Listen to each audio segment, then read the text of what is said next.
Wonderful. Right, that's what I like to hear. Well, my name is Ellie, and I'm a wildlife care specialist right here at the world-famous San Diego Zoo. Now, the San Diego Zoo Wildlife Alliance is committed to saving species worldwide by uniting our expertise in animal care and conservation science with our dedication to inspiring a passion for nature. We integrate wildlife health, care, science, and education to develop sustainable conservation solutions. Now, our conservation work is focused in 8 hubs across 6 continents in regions where our alliance can make the greatest impact. Now, we believe that conservation starts with the connections that we make between people and wildlife every day, and that's exactly what we hope to do right now. So what do you say? You want to meet some wildlife? Yes. All right. Well, we are going to start actually and step away from our conservation She doesn't know the duck's and back. talk about our One Health approach to saving species worldwide. Now, the health of people, wildlife, and the environment are all interconnected, and our planet can only thrive when all life is thriving. That is the core of our mission and the thread that runs through all of our conservation efforts. Now, this first guest fits this category by being the 2nd largest rodent in North America.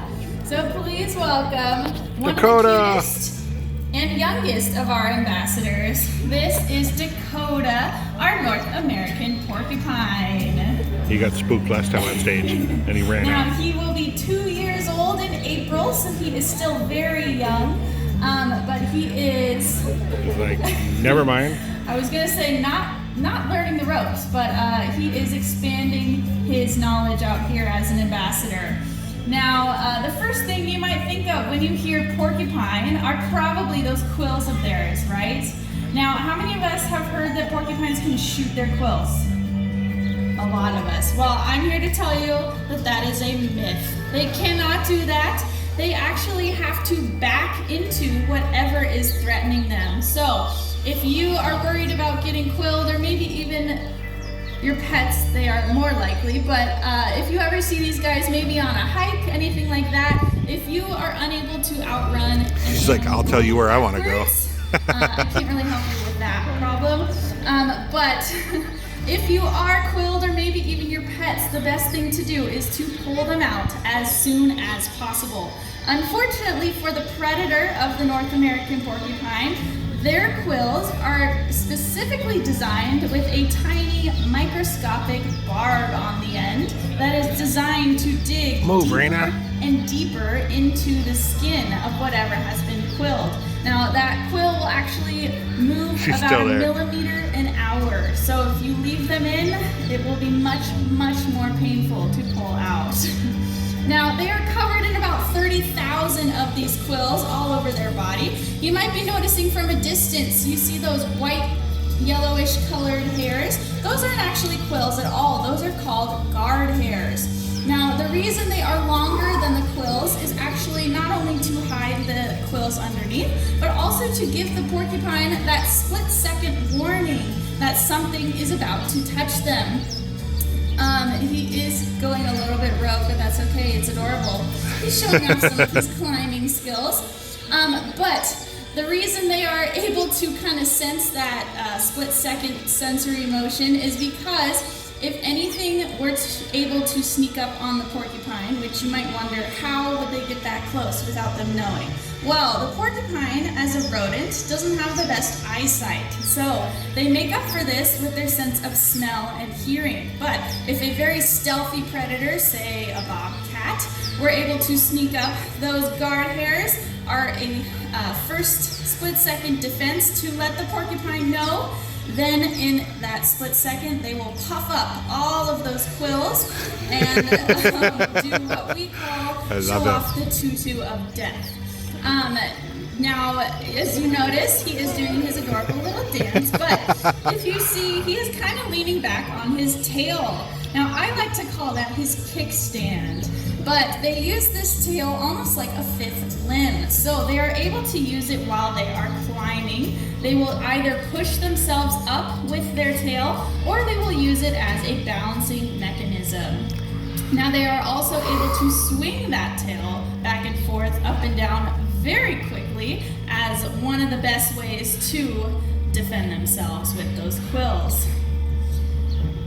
Now, as a rodent, they have ever-growing teeth, which means their teeth continue to grow throughout their entire lives. So, in order to keep those teeth nice and healthy, they have to continuously eat and eat and eat. Choice and control. Explore. Now, Dakota here is very special to us because he is a first ever in the world. Now, what I mean by that, he was the first ever attempted and successful C-section of a North American porcupine. Pretty incredible. Our vets were noticing that his mom was having quite a difficult labor, and knowing that this had never been done before, they decided it needed to happen right then and there and tried it and were successful. So mom and baby are doing fantastic today. But again, he is quite the little miracle baby. But he did a great job out here. So one more time for Dakota, our North American porcupine. All right, now we are actually going to stay right here in our One Health approach to saving species worldwide. But this next guest actually fits this category by being an apex predator. Of the sky. But it might not be the apex predator that you first think of, because she's an apex predator of the skies. So please help me welcome our beautiful Eurasian eagle owl. There she is. This is Einstein, everyone. With Victoria. Now, let's break down that name a little bit. So Eurasian tells us where they come from. So they are from all over Europe and Asia, but that eagle part of their name simply comes from their size. So they are not an eagle and owl hybrid, but they are one of the largest owl species in the world. Now you're going to get a nice up-close view of just how large Einstein is. But speaking of her size, do we have any guesses on how much she weighs? You can shout it out. Type your guesses below. 5 pounds. 15, San Diego Zoo. Zoo guy Ryan. 33. 12. Hello. Someone out there said Einstein. 5. You are right on the nose. She is a whopping 5 pounds, everyone. She's It is interested in something back there. misleading. She, of course, is covered in lots and lots of very light little feathers, but it's about an inch, maybe even an inch and a half layer thick of feathers. So she is just all fluff. Now, birds, of course, have to be nice and light in order to fly. So, along with nice light feathers, they also have very specialized skeletons. Their bones actually have tiny little holes all throughout them, just like a sponge or some honeycomb, to make sure that even their skeleton is nice and light. Now, there are many adaptations that the owl has to be an apex predator. The first one, you're probably noticing her big, beautiful amber eyes. Now, owls have incredible eyesight. It's been said that if they were able to read, they would be able to read a newspaper from across a football field, day or night. Amazing. Now, that's superpower number 1.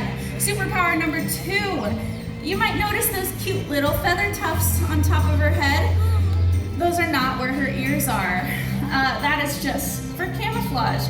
Owls have specialized ears that are asymmetrical. So one is going to be up here, the other is down here. Pretty weird, but this helps the owl to triangulate and pinpoint even the tiniest of sounds. It's been said that they were able to hear a mouse's heartbeat from under 1 foot of snow. So again, that is superpower number 2. And we're not finished. They have a third superpower. The third one is going to be the power of silent flight. Now, owls have specialized feathers that are serrated on the edges, which means they have tiny little gaps throughout the filaments that allow the airflow to pass right through those feathers and create absolutely no sound while they are flying. So not only can they spot their prey from very far away, they can hear their prey from very far away, but their prey item cannot even hear them coming. So again, ultimate apex predator.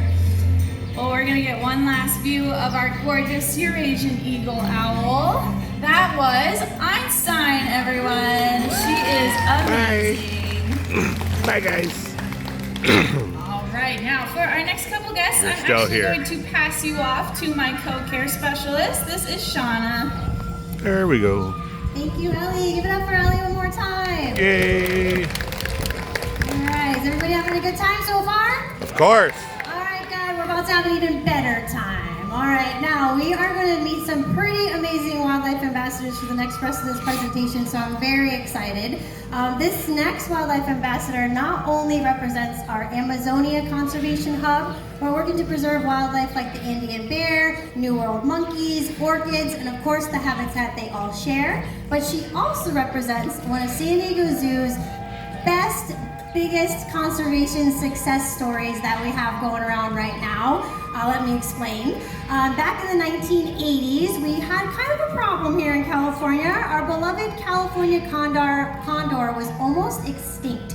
We knew there was about 22 left flying around. That is nothing. So the San Diego Zoo, the Safari Park, California Condor Recovery Program, everyone got together, kind of rounded up those 22 California condors, got them together, bred them, hatched up some babies, raised them up right, put them out back into the wild, and kind of watched. Now, it's been 40 years. This program is still going on, but I'm very happy to say that we went from 22 to over 600 California condors, over half of which are flying free. Yes, so it just proves that we can do things when we all get together. However, what people don't realize is we were so successful, part of the reason, working with these California condors that we had never worked with before, because we had a lot of experience working with their South American relative, which comes from our Amazonia rainforest, the Andean condor. And lucky for all of you, we have a very special Andean condor that has been wowing crowds for many, many, many years. We just have a couple of rules that we need to follow here. I would like everyone that just came in to stay up there and just stay where you are. Everyone that is sitting down, stay seated. Get your cameras and videos ready. And anyone over here, if you feel the need to duck, duck. All right, without further ado, please welcome out one of my favorites. This is Paloma, our Andean condor. People standing there. There we go. They're all sitting. I love that little hop. Look how pretty she is.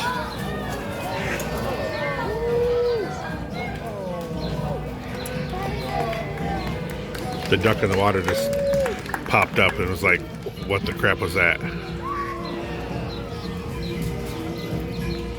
The duck is like, what?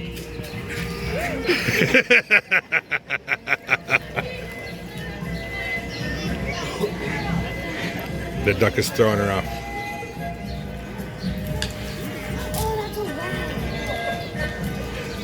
Mises Pieces. They cut her a mouse.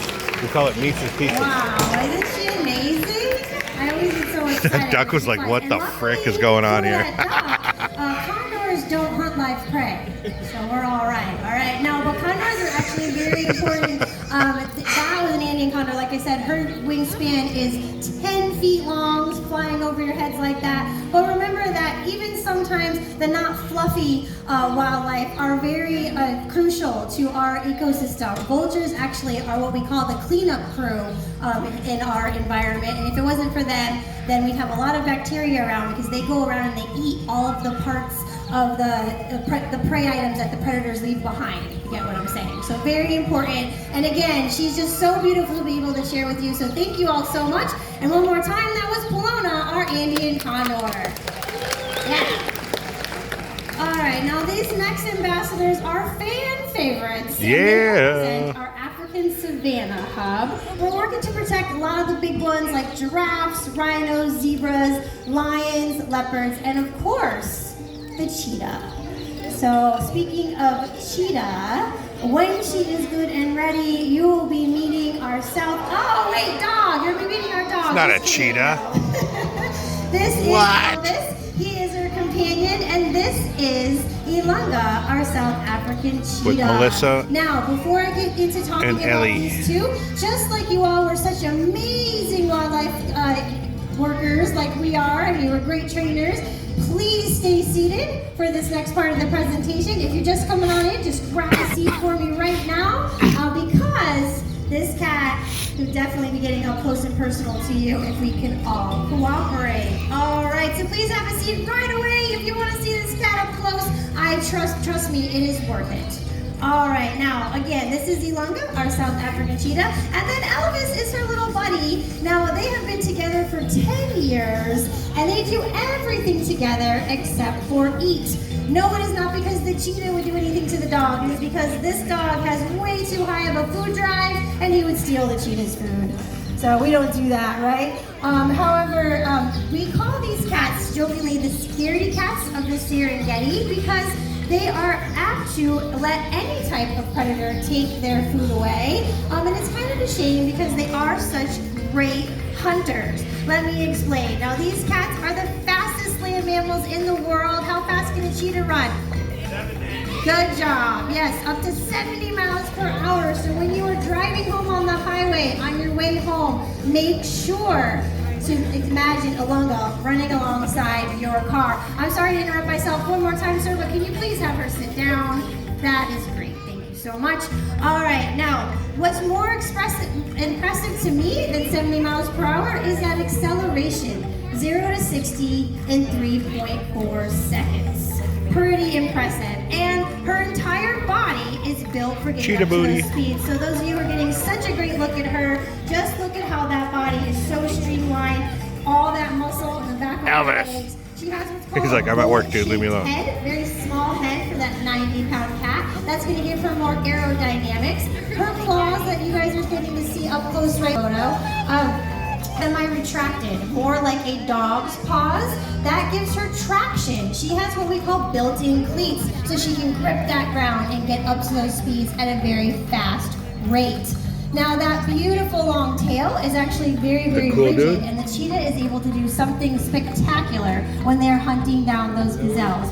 When they are running, like I said, almost 70 miles per hour, all 4 feet are in the air at some point when they're soaring through the sky, literally soaring through the sky, catching those things. And as the gazelle decides to dart back and forth, the cheetah will use their tail like the rudder of a boat and just change direction in mid-air and land in a different direction to catch that gazelle. So they are fully equipped for getting those prey. Now, like I said, because she is the fastest land mammal in the world and she's adapted for those speeds, unfortunately, she is not necessarily the toughest land mammal in the world or the strongest. And what that means is they will go through all that effort and all that work to catch that prey animal. But if another predator comes around, they will run away and let that other predator take it.